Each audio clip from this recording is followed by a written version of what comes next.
The Ezekiel 38:39 coming war. The account of the war of Gog and Magog in Ezekiel 38:39 is a significant prophecy found in the book of Ezekiel in the Hebrew Bible. This prophecy describes a great end-time battle that will take place in the land of Israel involving Gog of Magog and his allies. Here is a comprehensive breakdown of the key details and themes in chapters 38 and 39 of the book of Ezekiel. 1.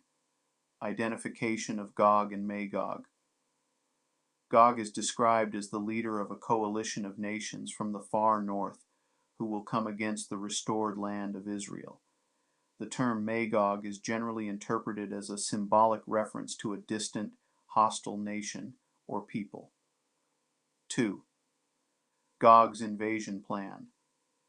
Gog is depicted as a leader who will gather a massive army and a coalition of nations to invade the restored land of Israel. The invasion is described as a surprise attack, with Gog and his allies coming like a storm to plunder and loot the land. 3. God's response. In response to Gog's invasion, God intervenes on behalf of Israel. The prophecy emphasizes that God is in control of the events and will use the invasion for his purposes.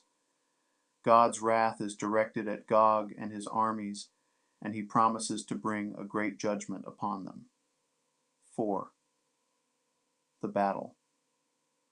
The prophecy describes a fierce and apocalyptic battle between the forces of Gog and the people of Israel.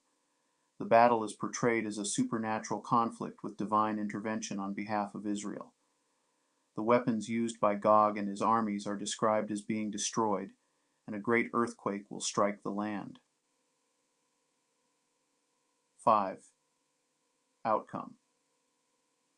The prophecy foretells that Gog and his allies will be defeated decisively by God's intervention. The defeat will be so complete that the bodies of the invaders will litter the land for months, and it will take a long time to bury them. The victory will serve as a demonstration of God's power and sovereignty over the nations, and it will lead to a recognition of God's presence and protection of Israel. 6. Restoration and blessing. Following the defeat of Gog and his armies, the prophecy speaks of a time of restoration and blessing for the people of Israel. The land will be cleansed, and God's glory will be revealed among the nations. 7. Spiritual significance. The war of Gog and Magog is often interpreted as a symbolic representation of the ultimate battle between good and evil, with God triumphing over the forces of darkness. Some interpretations see the prophecy as a foreshadowing of the end times and the final victory of God over evil before the establishment of his eternal kingdom. In summary, the account of the war of Gog and Magog in Ezekiel 38:39 is a powerful prophecy that speaks to the ultimate victory of God over the forces of evil and the restoration and blessing of his people. It serves as a reminder of God's sovereignty, his protection over his chosen people, and his ultimate plan for redemption and restoration.